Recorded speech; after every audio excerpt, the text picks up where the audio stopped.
We are very pleased to present this episode to you ad-free, and we hope to increasingly do this in the future. But that all depends on how many of you sign up to support us via a PEL citizenship or Patreon subscription. Please visit partiallyexaminedlife.com/support for details.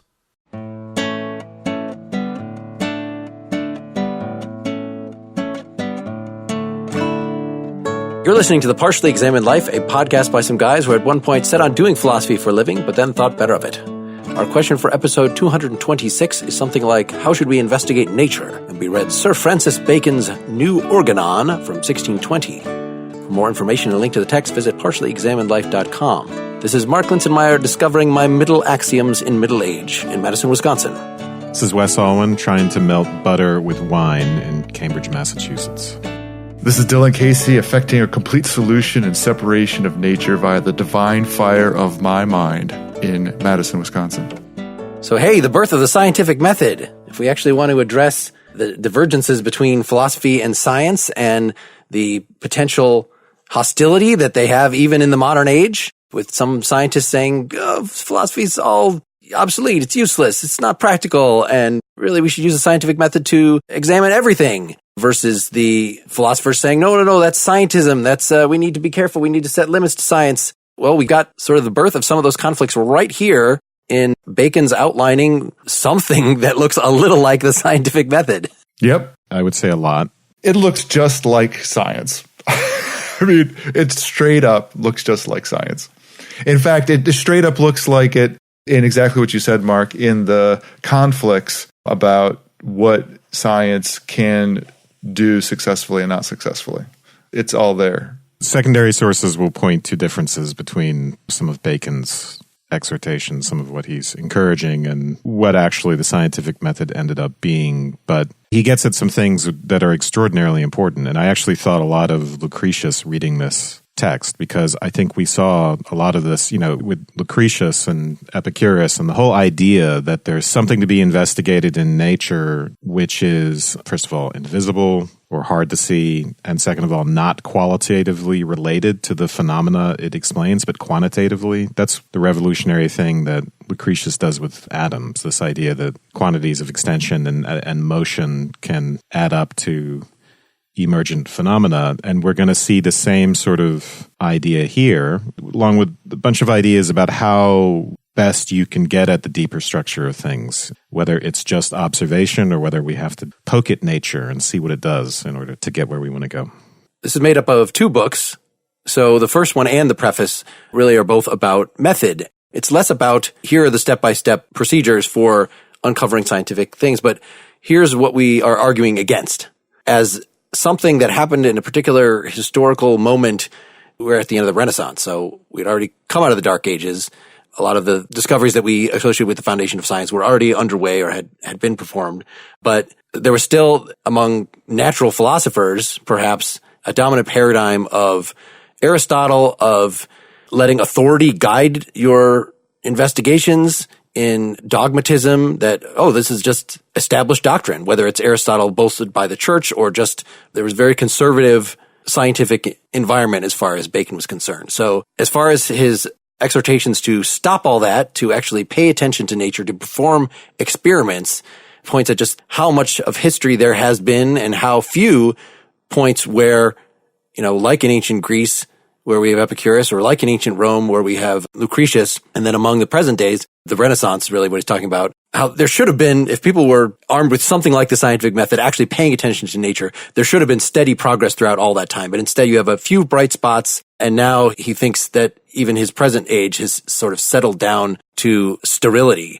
So it's awesome what he did in breaking out of that. And so that's what we see in this book one. Book two gets into more the specifics of what he sees the scientific method as involving, which is laying various things out on tables. And there might be some analogs between what actual scientists do in this method, but nobody does this actual thing in this way. And apparently, according to the secondary sources, very few people even at the time did things in exactly this way, though maybe Darwin's Origin of Species, he specifically said this is a Baconian thing Darwin did. So the amount of examples and case studies and things that are laid out in Origin of Species, which are supposed to then push toward the general theory of natural selection might be a good example of, something close to Baconian practice actually realized. I just want to add one qualification to the history. We discussed this a little bit in our Lucretius episode, but the Renaissance was really prompted by a rediscovery of ancient texts, not by a leaving of them behind somehow. A lot of that had been actually lost, and some of it preserved in the Middle Ages, and that's where some of the obsession with Aristotle comes from and the church and all that. But for the most part, that had been lost, and people got excited when, say, De Rerum Natura was rediscovered, and Sextus Empiricus, to whom Descartes is basically directly responding. A lot of this stuff, we mentioned last time Stephen Greenblatt's book called The Swerve on Lucretius, and his very strong claim, which is disputable, but that modern science was basically born of the rediscovery of that text in particular. But whether or not you agree with that, you can see a direct relation between the rediscovery of these texts and thinking about them, and then the development of modern science. I also want to make a kind of qualification in that you see this in Bacon, and you see this, a certain kind of hatred of ancients displayed by Descartes. I think it needs to be made sense of in the context of what Mark called the authority going on. So the authority, particularly of Aristotle within the scholastic tradition, and the dogmatism that Bacon rails against in this book. They're all railing against it, and sometimes they sweep in the ancients in a particular way, and Aristotle in particular as being the progenitor of this dogmatic authority. And I think that if you just take the simplest casual look at it, you'll find out that it's not Aristotle that you have to lay that at. It's some other activity regarding the notion of authority. And I think you can see that even in today's arguments about the authority of science, and that there is something deeply anti-authoritarian about what Bacon's talking about. And you would even apply that disposition to the implementation of scientific inquiry and scientific institutions themselves. So it's interesting, just in starting to get specific here, to point out an obvious, since we brought up Lucretius a couple times and his atomism, the way in which Bacon specifically rejects atomism and why he does that. It's not because he's, done a full investigation and has determined that there couldn't be something like, atoms floating in the void is not his view, but he puts this specifically in terms of the way in which fundamental physical laws or fundamental metaphysical pictures are developed by the ancients. I'm looking at page 20 in our version, that's 66.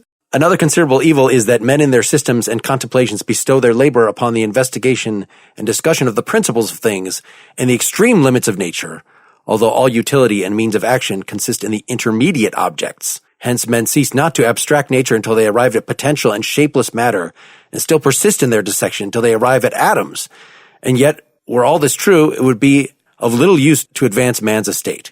So that seems crazy given the practical applications we have of the atomic theory, chemistry, but those aren't the same atoms that he's talking about there.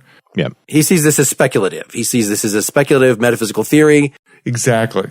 And he will end up, not to spoil things, but he will end up talking about heat. He gives this explanation of heat in terms of the motion of particles that sounds something like the accurate scientific explanation. And so you have to wonder about that tension. And I think here he's thinking of these very speculative metaphysical atoms. And I think he's underestimating the extent to which that was actually useful, and that bit of speculation, that it was made in a more scientific spirit than other sorts of, say, final cause explanation. But what we'll see in this is this warning against jumping from a few instances to these very, very general abstractions without first working one's way up a ladder. And he wants us to pay more attention to specific phenomena and to experimentation before we advance those types of theories. He wants to get to truths, then they may be abstract ultimately, but he wants them tied very firmly to actual phenomena in the world. And in that way, his griping about this reminds me a lot of the way, an experimentalist would gripe about a theorist, even in physics today. Say something about that. Well, let's take an example of string theory in elementary particle physics. One common complaint, in fact, I just read a whole book about complaining about this by another theoretical physicist, that the claims for the truth of string theory lie very much in aesthetic judgments of the mathematics rather than tying it to phenomena in the world. So this whole thing he's arguing for proper induction, which is make observations, make as many observations as you can. And a lot of the second half of the book here is pointing out places in which it seems like observations are profitable. So it's not really just entirely unfocused listing of observations about the world. There's no way that you would get from that to any kind of generalization. But if you're actually looking for commonalities, so again, heat is the example at the beginning of book 2, and he has these tables where he lays out all the instances of heat, sort of wherever they occur, and trying to get at kind of what they have in common. Can we disqualify some things that are present in some cases but not in others? So not just commonalities, but exceptions and gradations. So heat is not always produced by light, for instance. Even though scientists don't do this table thing, you see the beginnings of scientific method in this because you develop some falsifiable hypothesis. Say, what's heat about? Well, it's just when light hits something. It's a very obvious sort of experiment that you easily rule out that theory, but that's what he's doing. They're experiments of sorts. And in particular, you start with everyday things that you observe, and for whatever reason, you call them, in this case, heat.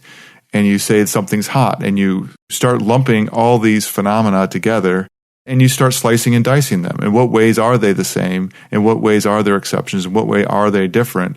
And you're doing this intellectual exercise of figuring out where you're basically putting the facts in different piles, where your main thing is to try to figure out what you actually mean by heat and figure out what instances in the world most embody that, and which ones can you put to the side and say, well, that's sort of like heat, but it's really not exactly what I mean when I think about it. And as Wes just said, you test it out. You come up with new ways to see if one thing is really like another, like you suspected. In the tables, he gives examples like X should be tried and this should be tried, and I will try this, in order to, even if it hasn't been done yet, put forth the plan for how to separate out what is really salient about, in this case, heat versus what's not.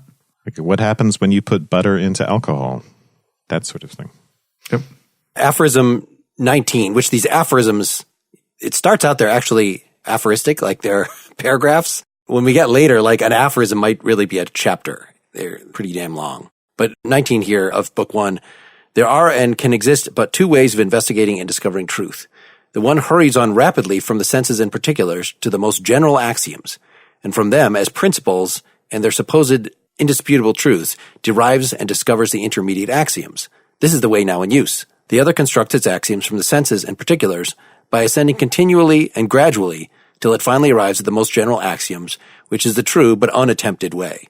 So we might argue, I certainly don't have enough historical knowledge to argue whether this has really been unattempted. I don't think we see in Lucretius like how he came up. It's more, here's an elaboration of this worldview as opposed to my raw observations and some sort of intermediate generalization. Lucretius does do a lot of thought experiments, right? He says, well, suppose it weren't atoms. Well, then we would see all these quantum irregular phenomena in nature, or we would see animals giving birth to different species, and we wouldn't see gestation. All these sorts of thought experiments. You see the similarity there in what he's doing. So he's thinking about natural phenomena in a very broad sense, and he's thinking in terms of these counterfactuals, which always have the structure of an experiment. So it's not the replacement for a real experiment, but it's a beginning. It matters in a interesting intellectual history way about whether or not other people had been thinking about what Bacon was thinking about, and also whether or not Bacon's judgment about the prominence of dogmatism and the lack of experimentation was right or not. But we can, at least from here, in what we have before us, understand what he thought was problematic, like his point of view on it. He clearly thought that the way of interacting with the world amongst intellectuals, scientists, philosophers at the time was not quantitatively grounded, and spent a lot of time in speculation that wasn't tied to our senses at all. At this beginning of the book, he's regularly railing against the power of the syllogism, which to him, the key there is that you end up only having logical deductions that are constrained by things that you already know. They're always dependent upon the original premises. And he is most interested in discovering the new, and firmly is in the camp that we don't know everything there is to know about the world, and that there's lots left to know. The only way we'll do that is by developing new premises, not by syllogisms, because those rely on the fact that the premises were already true. So he wants to bring forth a new way of interacting with the world and new knowledge about it. Yeah, interaction is key there, right? So it's not just that we can't rely on abstract syllogizing, but it's also that we can't strictly rely on observation if observation just means sitting around looking at things as they are, as they happen to appear naturally. We actually have to do things. And this is part of what he means, I think, by knowledge is power. In the third aphorism, you get to know the causes of things by forcing certain effects out of them. You don't just wait to see what particular causes and effects are already lined up. You start doing things, and then you can notice new effects. And it's at 24 that he seems to be talking about developing and testing hypotheses. So he says, this is page 10 of ours, axioms determined upon in argument can never assist in the discovery of new effects, for the subtlety of nature is vastly superior to that of argument. But axioms properly and regularly abstracted from particulars easily point out and define new particulars, and therefore impart activity to the sciences. I might be reaching here, but I think when he's talking about this idea of axioms pointing out and defining new particulars, we might think of the axiom as a hypothesis and the new particulars as our predictions. And then we see if we actually get what we predict when we do something. And the activity there, well, I think it'd be kind of a reach to say that that's the doing of things, but the performing of experiments. I think that there's some relation here. Yeah, I'm really interested here in the evolution of the language, how he uses axioms here. And clearly, it's because he's coming out of this scholastic and ultimately Aristotelian tradition. We should talk about the forms, which come down to natural laws, basically. It doesn't mean what form means in Aristotle at all. And he's very explicit about this. He says, I'm going to keep using the term form just because people talk that way. But, using axiom here, which sounds geometrical, it sounds like it comes from syllogistic logic.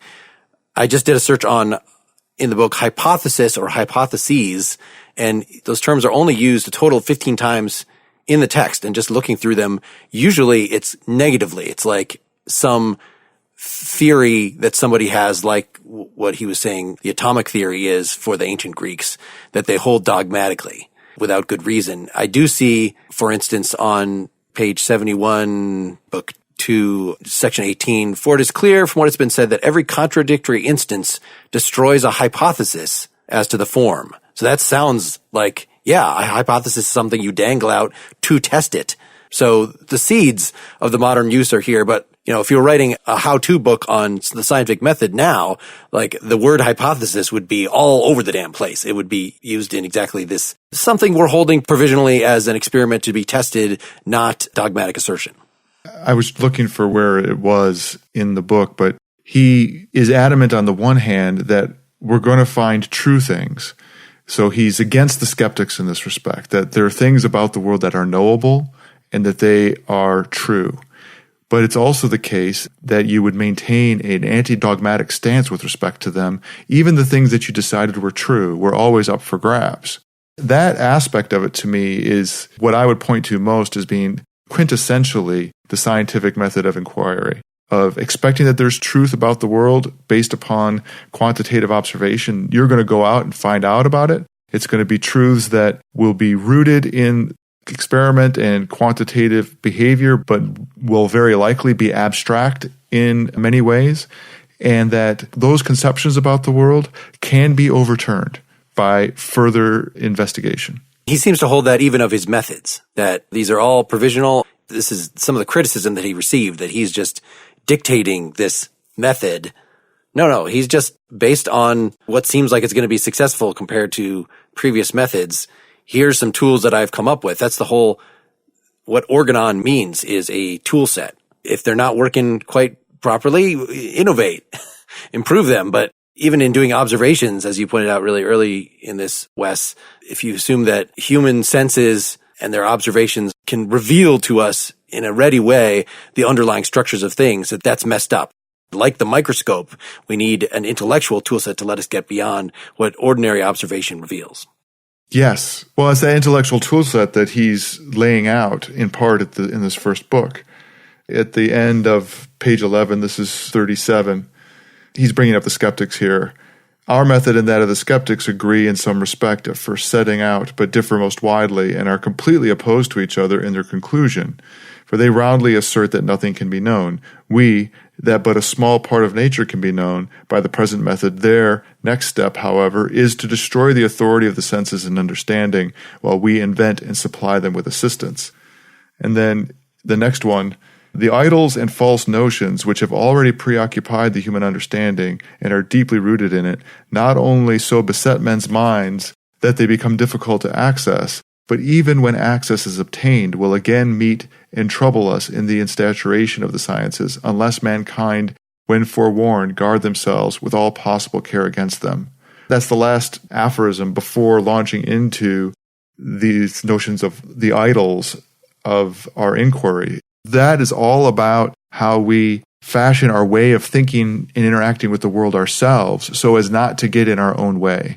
And to me, a way of characterizing his criticism of scholasticism and the syllogism and stuff is that we're getting in our own way about thinking about the world. We need to change our tool set about how we inquire about things. And in particular, we need to be conscious of in what he calls the four idols. So yeah, let's run through those, because that, for most listeners, probably the two associations they'll have with Bacon, at the very least, are the knowledge is power thesis, which we could discuss as, we'll discuss more of that, and then the four idols.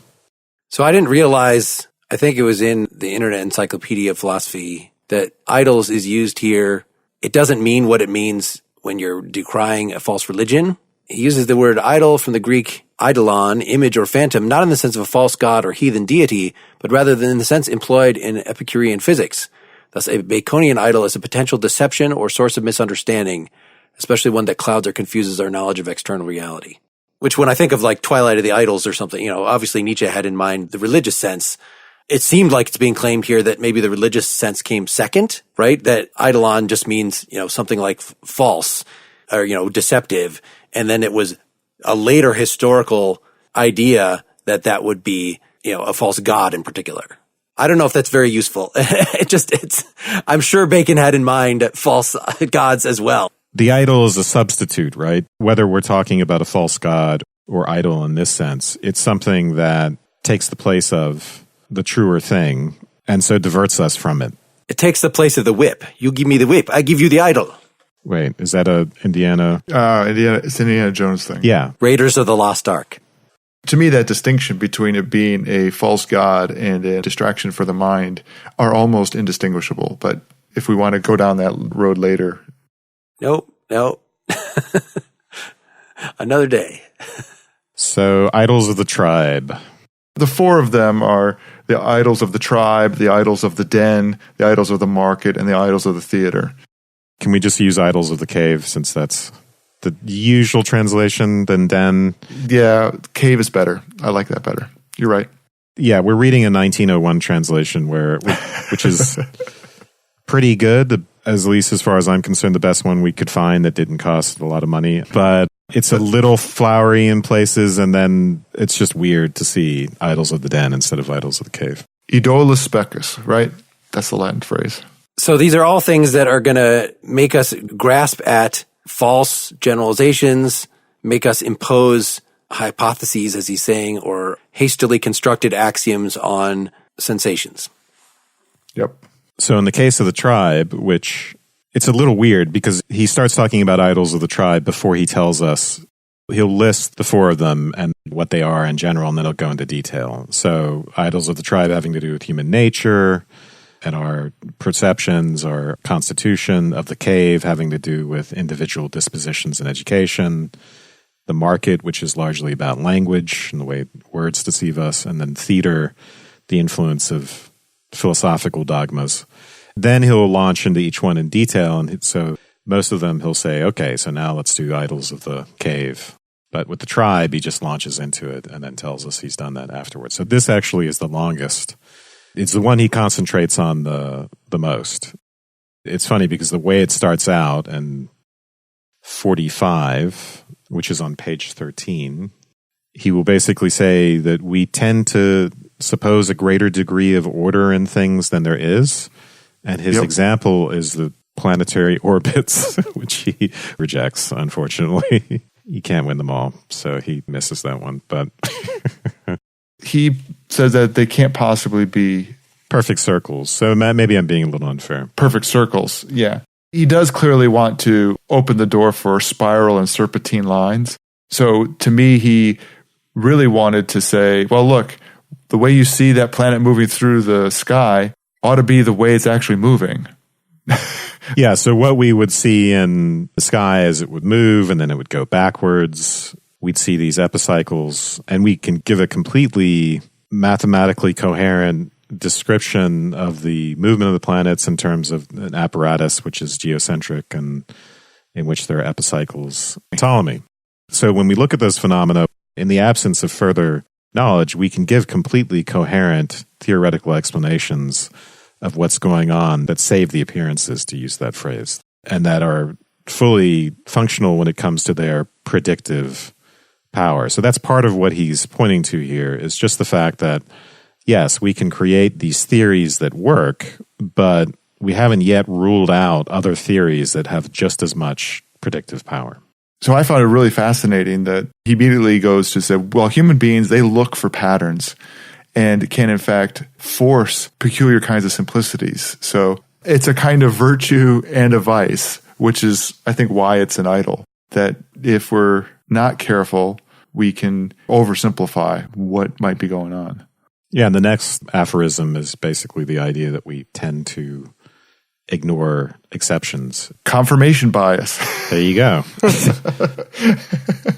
This is actually really interesting account of, it touches on the psychology of it as well, which to me is actually really fascinating. It's more fascinating when it comes to political judgment, something I think a lot about. And confirmation bias, right, is a phrase that we'll hear commonly today with respect to that, and a lot of other cognitive errors. His argument against superstition, I think, is just really great. He gives this example. It is well answered by him who was shown in a temple the votive tablet suspended by such as had escaped the peril of shipwreck, and was pressed as to whether he would then recognize the power of the gods by an inquiry. But where are those portraits of those who perished in spite of their vows? All superstition is much the same, whether it be that of astrology, dreams, omens, retributive judgment, or of the like, in all of which the deluded believers observe events which are fulfilled, but neglect and pass over their failure, though it be much more common. But this evil insinuates itself still more craftily in philosophy and the sciences, in which the settled maxim vitiates and governs every other circumstance, though the latter be much more worthy of confidence. It is a peculiar and perpetual error of the human understanding to be more moved and excited by affirmatives than negatives, whereas it ought duly and regularly to be impartial. There's a little bit of debate, if folks want to go back to our Karl Popper episode, of to what extent Bacon's actually anticipating Popper's description of science as primarily looking for potential falsifications of negative instances. And he says right here, Bacon, establishing any true axiom, the negative instance is the most powerful. So even though Bacon doesn't have the actual language that we do today, like put out a hypothesis, try to falsify it, with these tables and the way that he's approaching this, it seems like he's got something that is at least doing quite a bit of that job, right? It is not, as Bacon's critics say, just make observations, and you'll never be done making observations. And you can't actually establish any generalities based on those observations. If you're purely making observations, clearly Bacon thinks that it is possible to, there has to be some sort of, maybe it's just not something that can be articulated so that, a machine could do this. It has to be the skill of the experienced scientific observer that is looking at all these prerogative instances, he's going to call them later, these places where something interesting seems to be going on. The pattern matching itself, really.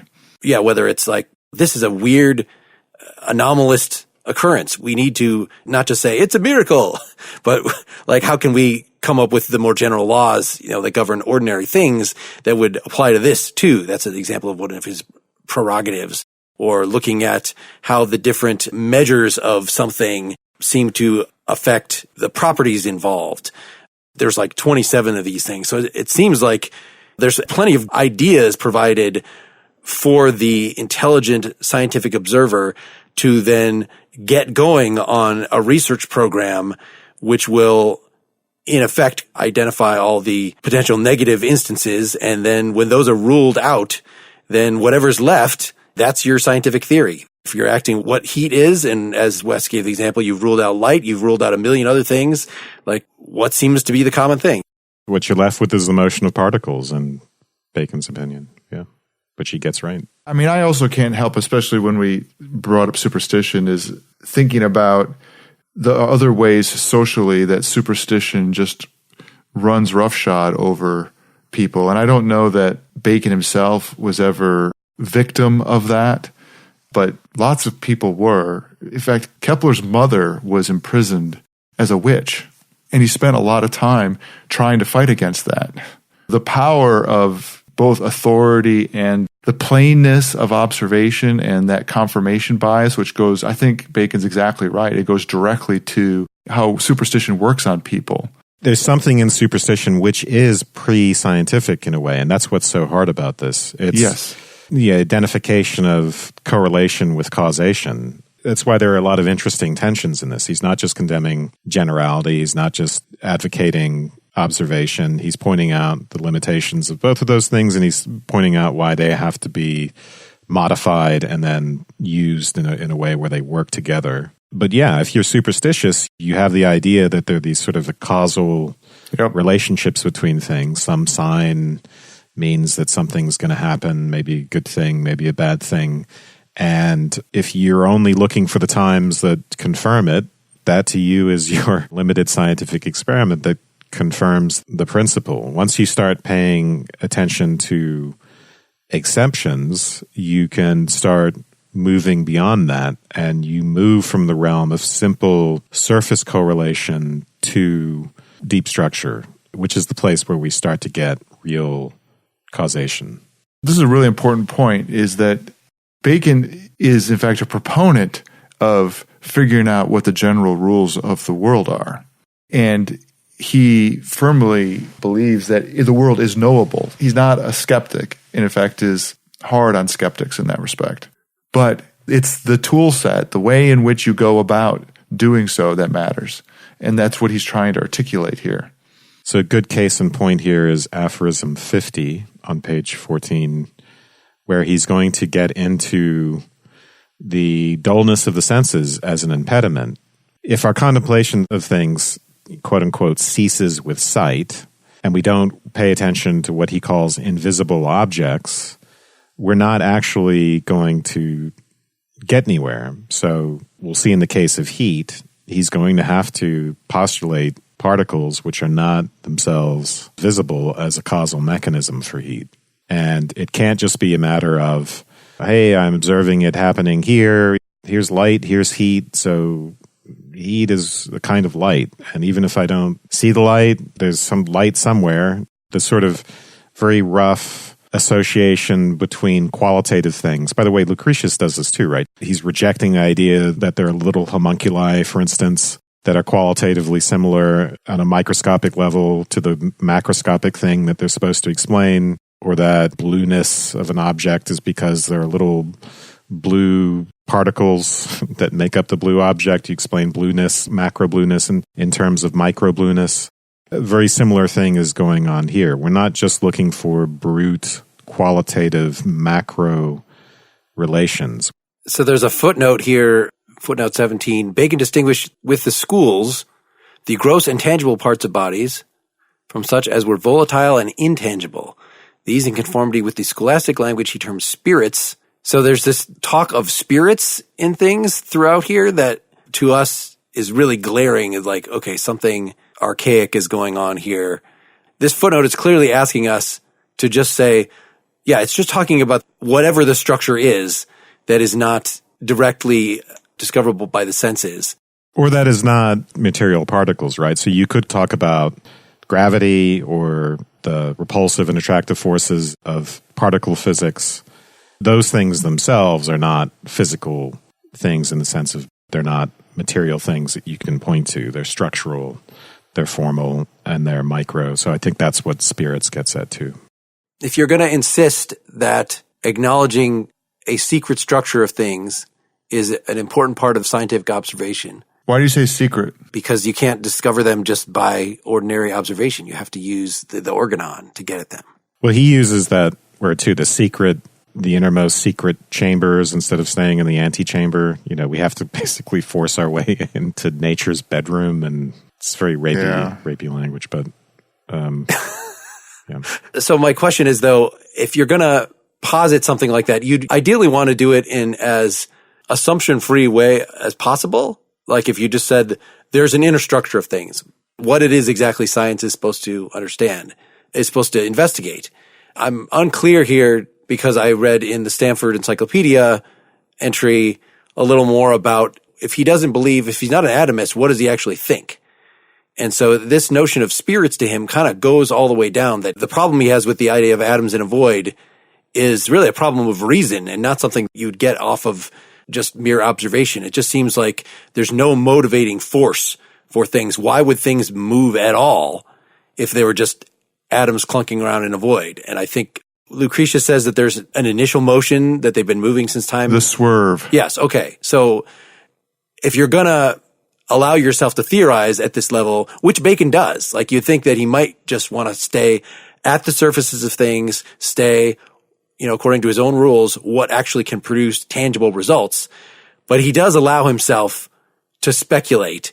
And so these spirits do end up being something like what is explaining the swerve. He's not going to agree with Aristotle that just every kind of particle has its own thing that it likes to do, and fire likes to go up and earth likes to go down. Like that's too simple.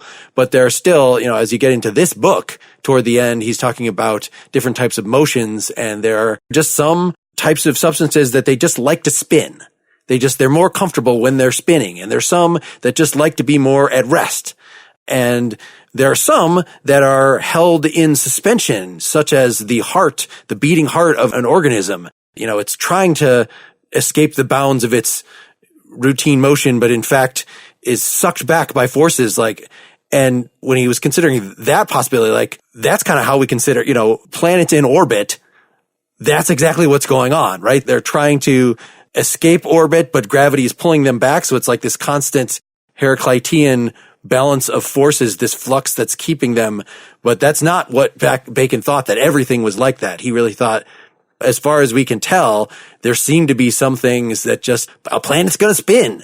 But even in this paragraph, right, the one where he's talking about spirits, the Aphorism 50, it's right after talking about spirits, it'll say change is vulgarly called alteration, but what it actually is change in position of smallest particles. So he's giving very atomism sounding type explanations for macro phenomena.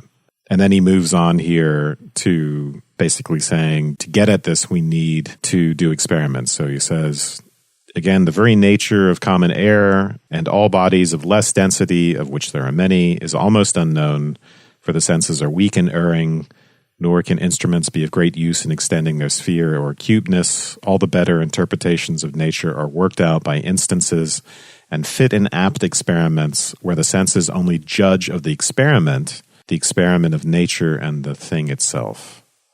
We get this idea that we can't just observe things. We have to, in an experiment, right? We might set up some kind of relation between a phenomenon and what's meant to measure it. And then the object of our senses might become the dial on some measuring device. We extend our senses by instrumentation. Yeah, he continues right in the 51. The human understanding by its own nature is prone to abstraction and supposes that which is fluctuating to be fixed. But it is better to dissect than abstract nature. Such was the method employed by the school of Democritus. So here he's actually saying something good about the atomists, which made greater progress in penetrating nature than the rest. It is best to consider matter, its conformation, and the changes of that conformation, its own action, and the law of this action or motion. For forms are a mere fiction of the human mind unless you will call the laws of action by that name. I know we're talking about the idols. I want to make sure we get to talking about what he means by forms and how that relates to the law of nature. He's trying to say, here are things that distract us, that make us too dogmatic, but it's really hard to say that without saying something that sounds a little dogmatic in response to the false thing. Right? Here's an example of people who have been dogmatic, and it's not that they should chill out and make fewer generalizations. No, I think there's a different generalization that's a little better. Well, and he addresses this a bit in 49. He says, the human understanding resembles not a dry light, but admits a tincture of the will and passions, which generate their own system accordingly. For man always believes more readily that which he prefers. He therefore rejects difficulties for want of patience in investigation, sobriety because it limits his scope, the depths of nature from superstition, the light of experiment from arrogance and pride, lest his mind should appear to be occupied with common and varying objects, paradoxes from a fear of the opinion of the vulgar. In short, his feelings imbue and corrupt his understanding in innumerable and sometimes imperceptible ways. Yep, I really love that paragraph. I was reminded of Mill there, and Mill listing all the different ways in which the passions corrupt reason. And he's going so far as to say that reason or human understanding is somehow made up of, or it's not simply just influenced by the will and the passions, but it gets its part of its composition from them. And so we expect it to be undermined routinely by irrationality. And there's that flavor of all of our knowledge is contextual in the sense of it reflects back upon itself. And it says as much about the entity doing the thinking as it does about the world. But you just got to wonder what his purpose is in saying this here. It seems like he's just setting up the idols. The way you're putting it, the way that makes it sound most profound is by saying that there's a postmodern element to it, that even I, Bacon, in laying out my theories here, am going to be influenced by my passions. Do you think that humility that he's expressing here, or he's saying, hey, normal theorizing that humans will do without my Organon is going to be full of this stuff. So we really need an Organon that will take things out of the hands of the passions. I think it's the former. I think that he is putting this in this particular section, which is the idols of the tribe, which is all about how we are in our human nature and how our human nature affects the ways in which we understand the world. I think that's exactly why that's there. And I think that is a perfect example of a piece of very, very early modern philosophy and inquiry that belies the notion that the postmoderns figured out that science is embedded within human inquiry. It's a kind of caricature of science. In fact, from the very beginning, being a scientist meant understanding that we affected the ways of our own looking at the world, and we better be careful about that. We didn't need Quine or Popper to tell us that. Hey, why don't we hold off before and going to the second set of idols here to part 2. So folks that have a partially examined life citizenship, you can very easily get one at partiallyexaminedlife.com. You can do that through our website. You can do that through Patreon. Either of those will let you get the entire ad-free, unbroken episode right now, or you regular folks can just wait a week and get part 2 then, and it'll be just as good. See ya.